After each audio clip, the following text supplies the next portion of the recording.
আমরা জনবান্ধব পুলিশ হতে চাই বলেছেন ডিবি প্রধান। পুলিশ ও জনগণ একে অন্যের পরিপূরক হিসেবে কাজ করলে একটি সুন্দর সমাজ গড়া সম্ভব।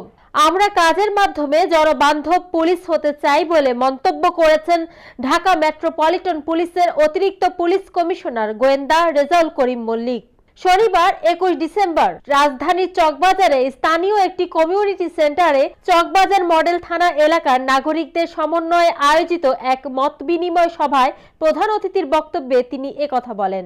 অতিরিক্ত পুলিশ কমিশনার বলেন, পুলিশ ও জনগণের মধ্যে সম্পর্ক অত্যন্ত নিবিড়। পুলিশ ও জনগণ একে অন্যের পরিপূরক। আমরা কাজের মাধ্যমে জনবান্ধব পুলিশ হতে চাই। পুলিশ জনগণের সেবক হিসেবে কাজ করবে। তিনি বলেন, পুলিশ ও জনগণ কেউই আইনের ঊর্ধ্বে নয়। অন্যায় যেই করুক না কেন তাকেই আইনের আওতায় আনা হবে। পুলিশ আইনের রক্ষক হিসেবে কাজ করবে।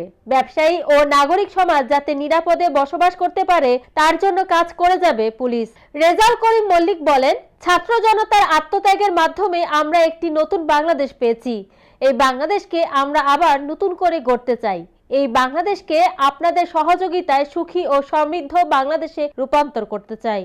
তিনি বলেন, আমরা আর কোনো রাজনৈতিক দলের হাতিয়ার হতে চাই না। আমরা জনগণের পুলিশ হতে চাই। আমরা আপনাদেরকে সর্বোচ্চ সেবা দিতে চাই।